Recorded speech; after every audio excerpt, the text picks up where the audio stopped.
Welcome to another episode of Vibe with Karthik. ஆமாங்க, vibe with Karthik. இப்போ எதுக்கு இவ்வளோ சலிச்சுக்கிட்டு ஒரு வைப் வித் கார்த்திக்? அப்படி ஒரு வைப் வித் கார்த்திகே தேவையில்ல. சாவு சாவும்ல.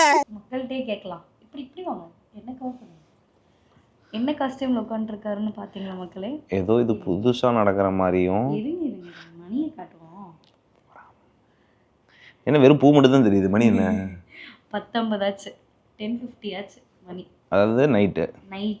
ஆமாம், நைட்டே சார் வந்து ட்ரெஸ்ஸை போட்டுட்டு ஷூ மட்டும்தான் மாட்டல. அப்போ தான் வந்து நைட்டு கனவுலேருந்தே கிரிக்கெட் ஆட ஆரம்பிச்சிருவோம். நாளைக்கு என்ன நடக்க போகுது இப்போவே போயிருங்க. நைட்டு வந்து ஃப்ளட் லைட். ஏன் மக்களே, இன்னும் அந்த கிரவுண்டு நாங்கள் ரெடி ஆகலை. ஃப்ளட் லைட்ஸ் எல்லாம் வச்சு ஓஹோ, அது வேற அண்டர் கன்ஸ்ட்ரக்ஷனில் இருக்கா? ஸ்டிச் பால் வந்து கொஞ்சம் பயமாக இருக்குது எங்கள் எல்லாருக்கும். ஏதாவது ஆடி எங்கேயாவது படாத இடத்துல பட்டுருச்சுன்னு வச்சுக்கோ, அதனால் கொஞ்சம் பயத்தில் ஆடிட்டுருக்கோம். கூடிய சீக்கிரம் அந்த மாதிரி போக ஆரம்பித்தோன்னு வச்சுக்கோ, நைட்டு லைட்ஸ்லாம் ஃப்ளட் லைட்ஸ்லாம் போட்டு ப்ராப்பர் இந்த டே நைட் மேட்சஸ்லாம். சரி விடுங்க, அவன் போட்டு கொலை பண்ணுவீங்களா? கொலை பண்ணுவோமா? யாரை? லைட்டு போட்டு விளையாடுவீங்களா? இவன் கொஞ்சம் டேஞ்சராக தான் போயிட்டுருக்கா. அது வந்து ரெகுலராக நடக்கிறது, அதனால் அதை கண்டுக்க வேணாம். நைட்டே காஸ்டியூம் போட்டு படுக்கிறது தான் மக்களே என்னால் தாங்க முடியல. சொன்னாலும் கேட்க மாட்டேங்கிறாரு. காலையில் எழுந்திரிச்சு 10 நிமிஷத்தில் மாற்றி அப்படியே எழுந்திரிச்சு இப்படி அப்படியே கிளம்பிடலாம். நிஜமாவே ஜெர்சி போட்டு தூங்கி பாருங்க, அடுத்த நாள் நைட்லேருந்தே நம்ம வந்து ஒரு மாதிரி ஒரு நல்ல வைப்பில் ரெடி ஆகி சீக்கிரத்தில் நடு ஜாமத்தில் எழுந்திரிச்சு அவர் பாட்டுக்கு நடந்து போய் கிரிக்கெட்டுக்கு போகிறாரு. புருஷன் பைத்தியம் கிரிக்கெட் பீக் அந்த அளவுக்கு போயிட்டு இருக்கு. இல்லை, புருஷன் பைத்தியம் ஆக போகிறான்றது எவ்வளோ சந்தோஷமாக இந்த அளவுக்கு ஒரு பொண்டாட்டி சொல்லி.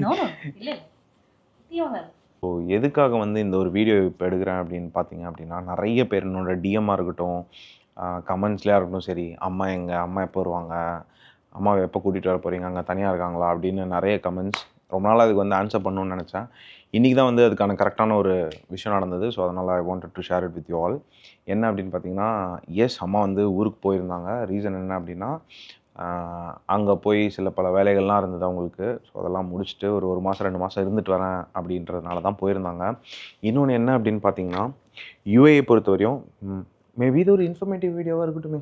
ஆமாம்மா, நிறைய பேருக்கு இன்ஃபர்மேஷனாக இருக்கும். ஆமாம், என்ன அப்படின்னு பார்த்தீங்கன்னா, யூஏயில் ஒரு ஹஸ்பண்ட் வந்து ஒய்ஃப்க்கு விசா ஸ்பான்சர் பண்ணுறது கொஞ்சம் ஈஸி. ஏன் அப்படின்னு பார்த்தீங்கன்னா, ஹஸ்பண்டோட சேல்ரி வந்து 4000 dirhams இருந்தது அப்படின்னா அவங்களால வந்து ஒய்ஃபை ஸ்பான்சர் பண்ண முடியும். ஸோ இதுவே நம்ம வந்து ஒரு அம்மாக்கோ அப்பாக்கோ ஒரு விசா ஸ்பான்சர் பண்ணுறோம் அப்படின்னா, அதில் இவ்வளோ ப்ராசஸ் இருக்குமான்றது எனக்கு இப்போ தான் வந்து நான் கோத்ரூ பண்ணிகிட்டு இருக்கனால எனக்கு தெரிஞ்சுது. ஸோ நம்ம இது சொல்கிறோம் அப்படின்னா இது மூலயமா நிறைய பேருக்கு இன்ஃபர்மேட்டிவாக இருக்கும்னு தோணுச்சு. அதுக்காக வீடியோ தான் இது. அண்ட் அம்மா பற்றின அப்டேட்டும் கூட. இந்த அதிசயத்தை நீங்க பார்க்க போறீங்க. என்னையா ஓவரா பேசுறானே தவிர பாம்ப வெளிய விட மாட்டேங்கிறானயா. நிறைய பேர் பயங்கர மிஸ்ஸிங்காக இருக்குது அப்படின்னு. எனக்கு அதை விட மிஸ்ஸிங்காக இருக்குது. ஏதோ இதுதான் எங்கள் அம்மாவோட சாரு. அதை அங்கே உட்காந்துட்டு மண்டே வந்துட்டு இருக்காங்க.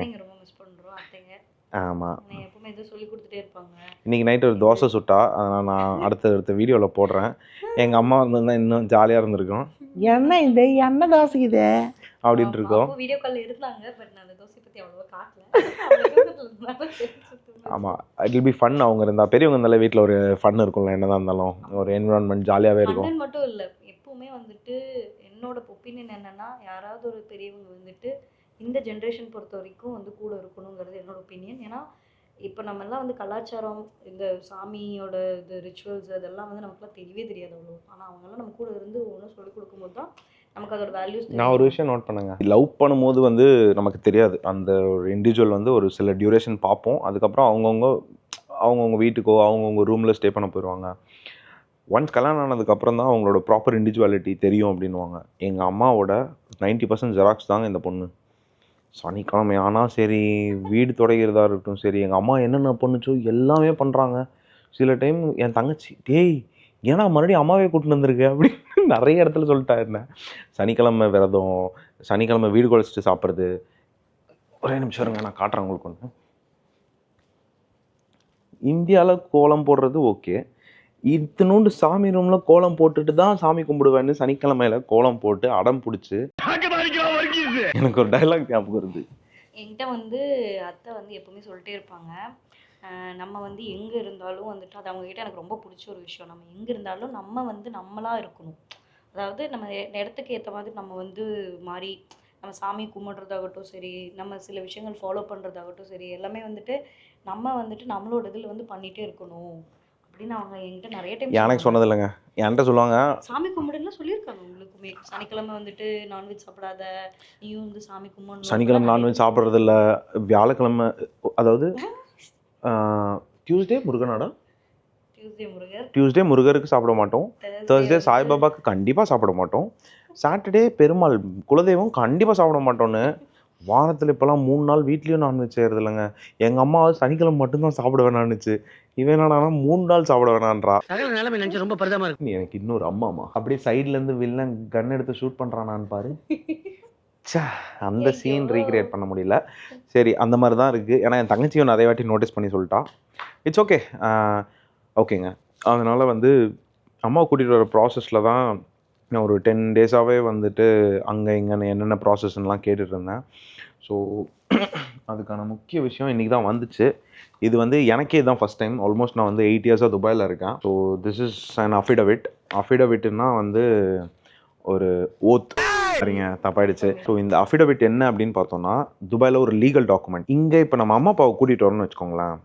கூட்டிகிட்டு வந்ததுக்கப்புறம் நமக்கு என்ன வந்தது அப்படின்னு நம்மளால் ஈஸியாக விட்டுற முடியாது. அந்த மாதிரி விட்டுறக்கூடாதுன்றதுக்காக துபாய் கவர்மெண்ட்டே வந்து ஒரு ப்ராப்பரான ஒரு ரூல் கொண்டு வந்திருக்காங்க. விச் இஸ் என்னோட ஒரிஜினலான எல்லா டாக்குமெண்ட்ஸையும் நம்ம போய் துபாய் எம்பசி, அதாவது இந்தியன் எம்பசி இருக்குங்க, ஸோ அந்த எம்பசியில் காமிச்சு எதனால் நீ அம்மாவை இங்கே கூட்டிகிட்டு வர அப்படின்னு மாதிரி சில டாக்குமெண்ட்ஸ் எல்லாம் கேட்டாங்க. விச் இஸ் எங்கள் அப்பாவோட டெத் சர்டிஃபிகேட் அட்டஸ்டேஷன் பண்ணதை கொண்டு வந்து காமிச்சு, இந்த மாதிரி நான் தான் அம்மாவை பார்த்துக்கணும், என் தங்கச்சியும் இங்கே தான் இருக்காங்க, ஸோ அவங்க இங்கேயே இருக்கணும் அப்படின்றதுக்காக எல்லா டாக்குமெண்ட்ஸையும் சப்மிட் பண்ணி அவங்க அது எல்லாத்தையும் லீகலாக வெரிஃபை பண்ணி okay she is eligible for residence visa.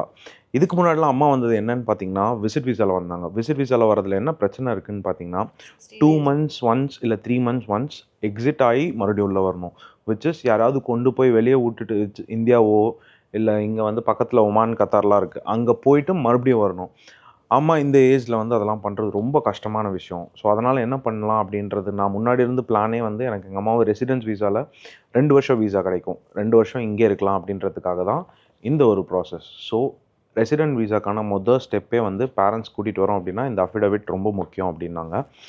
So இந்த பேரண்ட்ஸ் வீசா, அதாவது ரெசிடென்ஸ் வீசா, அவங்களுக்கு எமிரேட்ஸ் ஐடி வந்துடும், என்னோட வீசா கீழே ஸ்பான்சர்ஷிப் வந்துடும். ஸோ அதுக்காக தான் வந்து இந்த ப்ராசஸ் பண்ணுறதுக்கு கொஞ்சம் டிலே ஆச்சு. இப்போது இந்த அஃபிடவிட் வந்துடுச்சு. இதுக்கப்புறம் என்னோட மற்ற டாக்குமெண்ட்ஸ் எல்லாமே ப்ராசஸ் பண்ண கொடுத்துட்டேன். ஹோப்ஃபுல்லி இன்னும் ஒரு 10 to 10 ஒர்க்கிங் டேஸில் வந்து அம்மாவுக்கு என்ட்ரி பர்மிட் வந்துடும். அதுக்கப்புறம் 2 வருஷம் என்ட்ரி கொடுப்பாங்க, மாசான ஒரு என்ட்ரி கொடுப்பாங்க.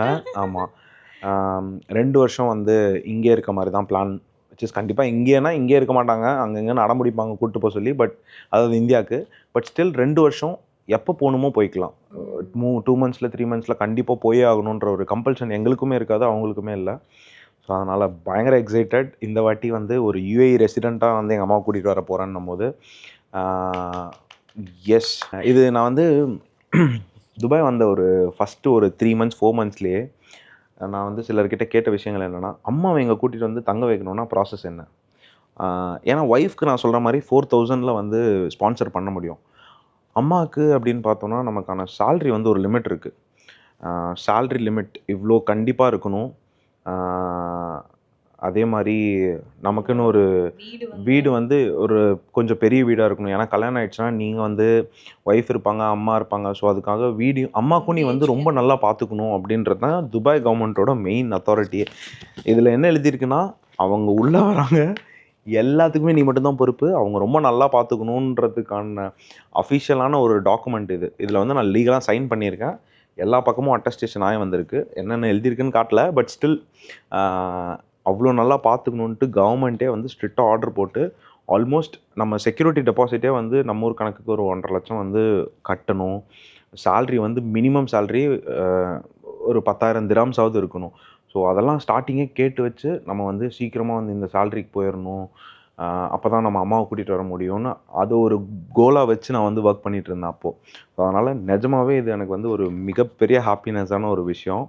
பிகாஸ் ஒரு ரெசிடென்ட் வீசாவில் கூட்டிகிட்டு வரணுன்றது ரொம்ப நாளாக யோசிச்சுட்டு இருந்த விஷயம். விசிட் வீசா வந்து ரொம்ப கம்மி, எப்படி சொல்கிறது, 2 மாதம் தான் வந்துட்டு போகிறாங்க அப்படின்றனால அது ரொம்ப கஷ்டமாகவே இருந்துச்சு எனக்கு. என்ட்ரி பெர்மிட் வந்ததும் அவங்கள கூட்டிகிட்டு வரோம்.